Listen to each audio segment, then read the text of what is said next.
Ladies and gentlemen, we finally have the copper golem in Minecraft. This is actually in-game. I'm just in spectator mode. Look at this guy.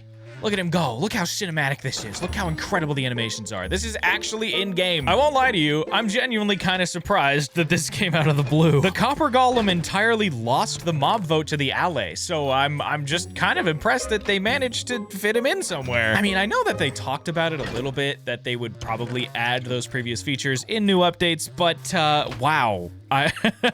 This is the first time we're actually seeing it happen. This is so cool. As you can tell, the copper golem has some pretty neat functionality. I'm pretty sure originally copper golems were meant to just randomly press buttons. I can't exactly remember what it was in the original Minecraft Live, but that's kind of what they did. They just would like go around and interact with redstone devices. But I think a lot of that functionality just showed up in the breeze. So the breeze can hit buttons and trigger redstone items randomly, and that's pretty cool. So the copper golem didn't really need to do that anymore. So what does the copper golem do? Well, to figure that out, I want to show you how to get it. We now have a new reason to yearn for the mines. That was kind of the joke at the beginning of the announcement video that they posted.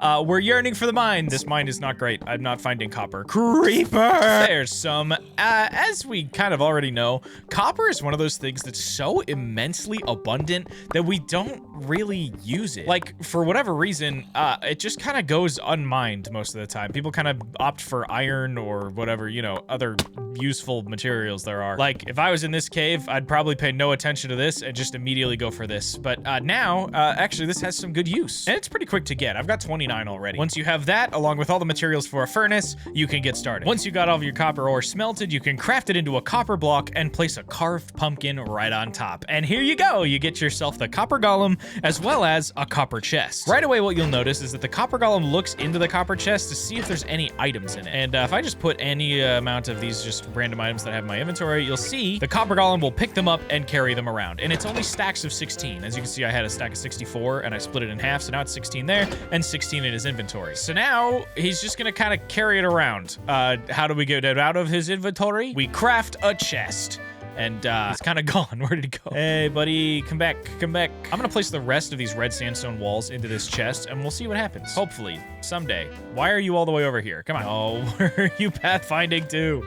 Come back. These are still Minecraft mobs. They do kind of still have a mind of their own. Oh, I guess you can lead them, though. Come on, buddy. Oh my gosh, the lead comes from the little lightning rod on top. That's actually so good. Come here, buddy. There you go. There you go. Check out that chest. Look at this chest, buddy. Look at the chest. Yeah, there it is. And now that he sees a like item in there, he'll place it in the chest. So this is essentially an item sorter. Anything that you place in a copper chest, the copper golems can pick up and move. Anything you place in a regular chest now becomes a signal for a copper golem to place an item in that chest. They'll only put like items in this chest. So for example, since this chest only has red sandstone walls in it, it's not like he's gonna take this cactus and put this cactus in this chest just because he wants to. Like, he'll hold the cactus, but he wants a chest that has a cactus in it before he can actually place the cactus in it. Here you go. You can see he's looking, but he's still holding the cactus because he didn't find a good place to put it. So I'll just put one cactus in this chest, and immediately he will place all the rest of it in there, right up there. There you go. This is gonna be really useful for simple early game item sorters. This is really, really nice. Like, for example, I have all of these items in my inventory like this, and I have chests that are all laid out with the correct items in them,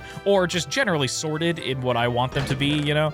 Then I can place all of my items into one chest like this, and they'll all be sorted out into the right places. It's pretty cool. As you can see over here, this also works with multiple golems and multiple chests. So let me just like place a bunch of these random items in here. And then I can just kind of dump my whole inventory in this chest over here. You'll see they'll quickly get to work sorting all the right items into the right places. And let's say I take a few of these and put them in this chest, they'll also start pulling from this one and move those items to the right places too. It's not crazy fast, so it's not necessarily a replacement for a redstone item sorter or anything, but it's pretty cool. But I think it's about time we address the elephant in the room.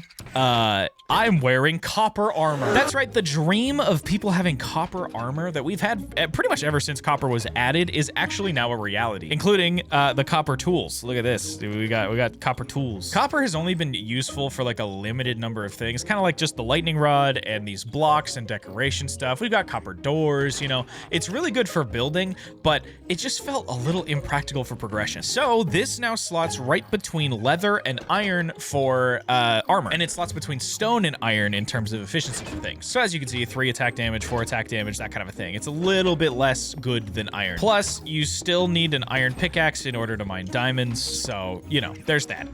So it kind of slots nicely in there. It doesn't ruin progression at all, in my opinion. It kind of just feels like a nice little extra piece, a nice little, like, bonus set, you know? It's just kind of fun. Plus, it looks super sick with purple trims. I really like how this looks. This is the bolt armor trim on this in Amethyst, and I really like how it looks. In addition to all that, if you smelt down an iron pickaxe, you get an iron nugget, right? So it only makes sense that if you smelt down any of these, you can get yourself copper nuggets, 9 of which form a copper ingot. You know the drill. That's pretty cool. That's pretty cool. All right, these guys are doing pretty well. This is not too slow, especially if you're just like hanging around your base, doing other things. You've got like 15 copper golems working at the same time.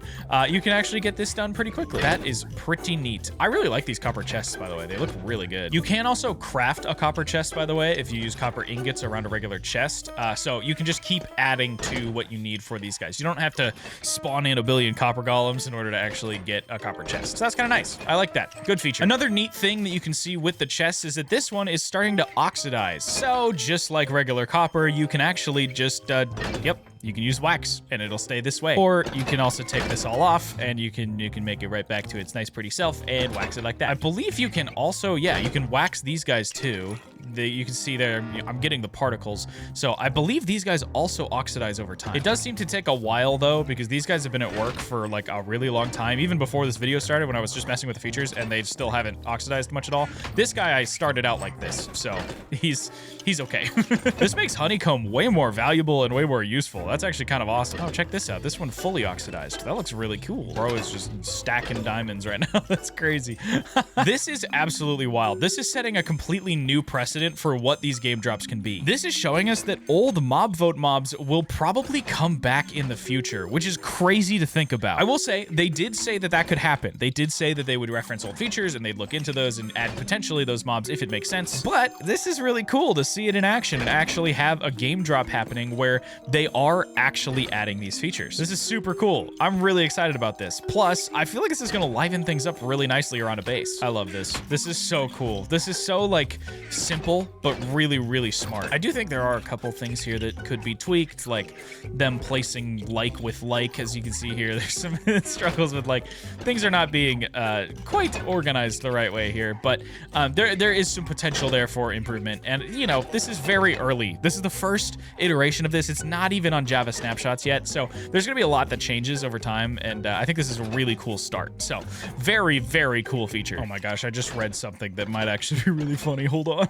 I just read in the patch notes that these guys can actually look into trapped chests too. For example, if there's an item in here that he's gonna look around to see if he can place. Oh, I did that accidentally. I didn't mean to do that. Oh no, wait, no. In theory, he should pick up these items and then look in. Are you gonna look in this chest, buddy? He's not. He's just walking over there. Does he not look in trap chests? Where's he going? Why are you all the way over there? Where are they going? You're not supposed to go over there. Let's see if he does it. Does he go to this chest or is he just gonna skip it? He went right over it. Weird. I almost wonder if that line in the patch notes isn't correct right now, because he's definitely not opening the trap chest. I wonder if that's like, maybe that's intentional game design, but it's listed in the patch notes that they can open trap chests. Quick side note, check out these images that they showed of the copper chests. What's that going on in the background? What blue? Blueberries? Some people are thinking that this is a reference potentially to the glare, and if they add the glare, that would be interesting. Or they just retextured this, left a resource pack on. I have no idea what's going on here, but they're very blue. I don't know why they're so blue. Other than that, there's not too much of note in this little snapshot here. They did add a void preset for super flats, and they have a couple of bug fixes with the previous updates and all that stuff. So there are a lot of things that will probably be changed with time. There's a lot of things that can be updated and all that stuff with this, but this is a pretty cool start to this drop. I'm really excited. I won't lie, I'm pretty excited about the fact that we're getting like quick new features like this. The fact that we're getting the copper golem as one of the updates is actually really sick. I'm liking this. This is really cool. I'm hopeful that we'll get more big features sometime in the future, but you know what? I'm kind of enjoying the little features over time, and I feel like all of these are offering genuinely really cool features and gameplay mechanics, and that's what I'm here for. So let me know what you think in the comments. If you guys want to try this out, you can actually get this on the Bedrock preview. I'm obviously on PC. I don't know where else you can get the Bedrock preview, but whatever the most recent version of the Bedrock preview is, that is great. Enable experimental features, and you can use it yourself. Try it out. Let me know what you think, and I'll see you guys in the next one, whenever the next snapshot drops or whatever. Hopefully when the Java snapshot drops. I'd love to mess with it on Java. Thanks for watching. We'll see you next time. Bye-bye.